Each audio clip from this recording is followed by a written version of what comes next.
How's it going, guys? Welcome back to the channel. It's TheSketchMonkey here. Now, you might think that great style has to come at a great cost, and that this holds especially true when it comes to cars. However, in this video, I'm going to list 5 affordable cars that whenever I see them, I can't take my eyes off of them. Now, first of all, I want to say thank you to everybody that's DM'd me and emailed me asking me how I'm doing and to stay safe. I just want to address that and say that we are safe here. We're staying at home as much as possible, of course, and we're keeping busy with our little zoo, which currently involves 6 foster kittens. And that is, believe it or not, it's a lot of feeding and it's also a lot of poop scooping.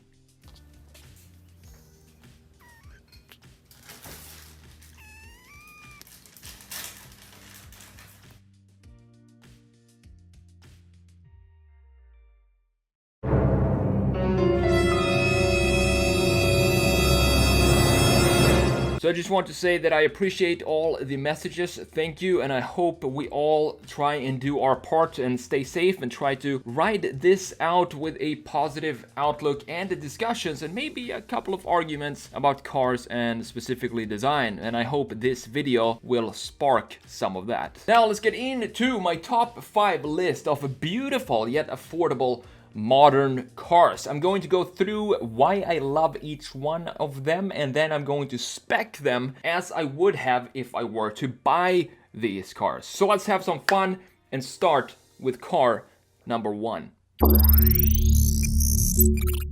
Car number 1 is the Mazda 3, and specifically the Mazda 3 Hatchback. Mazda is currently one of my favorite brands in terms of styling, and the Mazda 3 in particular. This car with some very subtle carbon fiber aftermarket parts added to it and a set of black 5-spoke wheels looks like $1,000,000. I did this in an earlier video a while back, and it just look how stunning this looks. And it comes in a manual, which is just fantastic. The reason I'm a fan of the styling of the 3 here is because it goes against what most other manufacturers do, which is overstyle their cars. We've talked about this before. They add lines and creases just for the sake of standing out. But in fact, what actually happens when you do this is you dilute your brand identity, and instead of standing out, you become just another overstyled car. So the way to stand out in today's car world is by going in the completely opposite direction and keep things very simple, very clean, and at the same time go even harder on the key graphical elements of the car that identifies the brand, such as the overall proportions of the car, the grille, for example, and the front and rear light treatments. And this is what Mazda does so well, and this is how I would spec my Mazda 3. There's really only one way to go with the Mazda 3 here. You need it in manual and you need it in this soul blood red, I can't remember what it's called, but this red color here, and the appearance package, and boom, you're all set.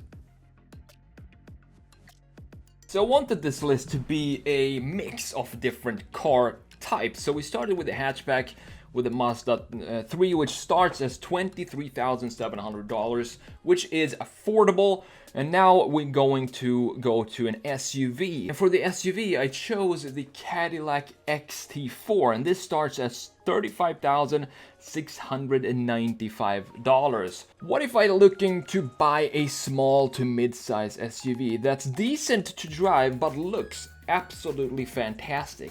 The first car that comes to mind is the Cadillac XT4. I just love the proportions of this car. It looks solid. It looks like it's carved out of one block of material. It looks like a 5-foot tall power lifter. Just dense. Every time I see these out on the roads, I always think to myself, what a fantastic job Cadillac did with this small SUV. What I love about it is the proportions mixed with the front and rear light graphics. Looking at it from a straight side view, you can see that the rear light strip is what builds up the last part of the shape of the car, and this creates a solid, straight, strong C-pillar. This is one of the cars you just need to get the right wheels for. There's such a massive difference between the 19-inch and the 20-inch here. It changes the entire stance and feeling of the car. The XT4 comes with a few 20-inch wheel designs, but I know exactly which ones I would choose and what color I want on this car. And here is how I would spec my XT4. The XT4 here, I have to go with the sport trim because I don't like chrome unless it's on a Rolls Royce or something like that. I don't like chrome, I want it blacked out, so that's what I chose here. And then, of course, we need the specific 20-inch wheels that I love about this XT4, and then we want them in the darker shade, and there we go. Absolutely beautiful. Next up, we have the reasonable car, the family car, but I still want it to be a stylish, good-looking sculpture of a thing, and I'm going to pick the Volvo V90 for this. This starts at $51,450. It's not really affordable, but it's at the same time it's a Volvo, so I think we can call it affordable for that weird reason. We definitely need to have a wagon in our garage, and there's really only one choice at the moment when it comes to beauty and design, and this is of course the Volvo V90 here. And no, it's not just because I'm Swedish. I mean, just look at this wagon and tell me it isn't gorgeous. It has such long, powerful lines and sharp edges mixed with large curved surface areas. Then of course you have the beautiful Thor's hammer headlights, creating a very strong brand identity for Volvo in general. If you didn't know already, I'm a huge fan of lines that wrap all around the car. Lines that you can follow with your eyes and kind of anticipate where it will pop up again in the body of the car. It makes for a very satisfying and enjoyable design. And the opposite is true as well. If you follow a line and you can't tell and you can't see it pop up anywhere else, or you might see it pop up in a different height level of the design, that makes for a very unsatisfying design. But Volvo does this really well. And the Volvo V90 has one of the strongest shoulder lines of any car. This line, in combination with the extended roofline thanks to the wagon format, creates a very solid, structured feel. It's almost architectural. And here's how I would spec my Volvo V90.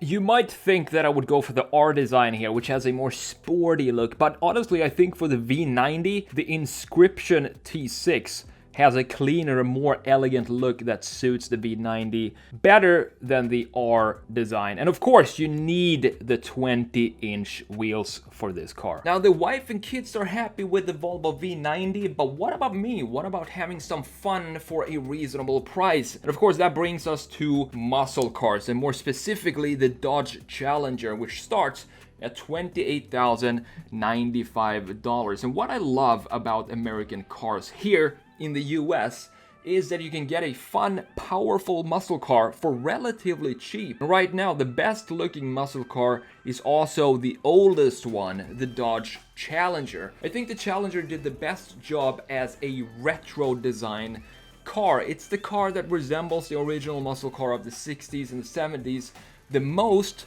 but at the same time brings the design into the modern world. It just goes to show that simple lines and design never really goes out of style. The refresh of the Challenger in 2015 introduced LED lights front and back, and this made the rear specifically even cleaner than before. It's a car that consists of a lot of vertical and horizontal lines in combination with a few rounded off corners. It's a concept that worked 60 years ago and works perfectly today as well. And I'm sure it will work just as fine as it does today 60 years from now. And here's how I would spec my Dodge Challenger. Now the question is, should we go completely nuts and order a Hellcat wide body? Well, I would, but that's not going to be very affordable. So I went with the RT Scat Pack wide body, and I think it looks great. I'm just looking for this clay color. I know they used to have it for 2019, I think, but it looks like they don't have it for 2020, which is a shame because that's the color that I wanted. But this orange looks fantastic as well, and I want the black wheels. There we go. Perfect.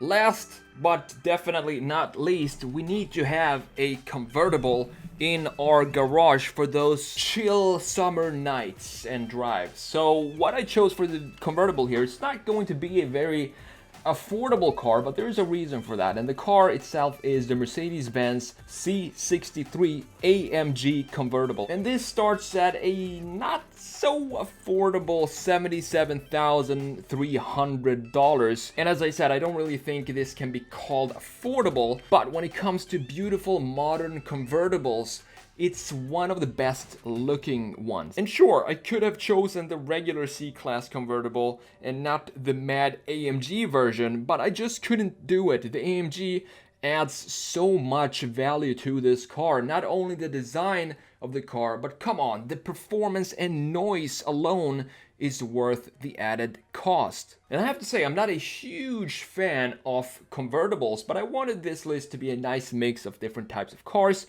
And in there, of course, we have to have a convertible. And I always look twice for this gorgeous C63 AMG convertible whenever I see it out on the road. So this is the one I chose. I absolutely love it as a coupe, and it retains those beautiful lines as a cabriolet as well, something that's not easy to do. I even like the two-tone body and top spec, but for that to work, the car needs to be in silver and the top needs to be in burgundy red.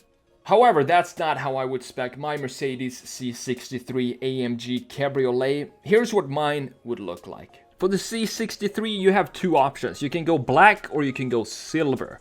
I chose black here, and of course we need to do something about this chrome and silver pieces. So I want the black wheels, and of course I want the black top as well. It doesn't work with any other color unless it's gray, the car itself. And then of course we need to add the AMG exterior carbon package, which blacks everything out. That's my list of my top 5 most beautiful affordable cars. I would love to hear your list, and let's start a discussion in the comments below here. Let me know what your type of list is, and try to include the different types of vehicles. So you have a hatchback SUV, maybe a wagon, not so popular here in the States, but if you can come up with a beautiful wagon that you love, list it down below in the comments. I would love to see your list. So moving forward, I think I'm going to create more videos like these where we just start a discussion and just have talks about design. It doesn't always have to be a redesign, because especially in times like these, I want to connect with you more, and I have so much time on my hands right now that I don't know really what to do with it. So I'd rather just create videos like these and talk about designs, and maybe we have some new car designs coming out that we can bring up in videos, and maybe do some small redesigns to it. But in general, just pop in to say hello. Let me know if you think that's a good idea, or if I should just stick to making quite heavy edited redesign videos, which are going to take a lot longer to make, maybe 2 a week. Or I can do videos like this mixed with redesign videos, and that would be maybe 3 or 4 videos a week. As always, thank you so much for watching. I'm TheSketchMonkey. Take care, and I will see you in the next video.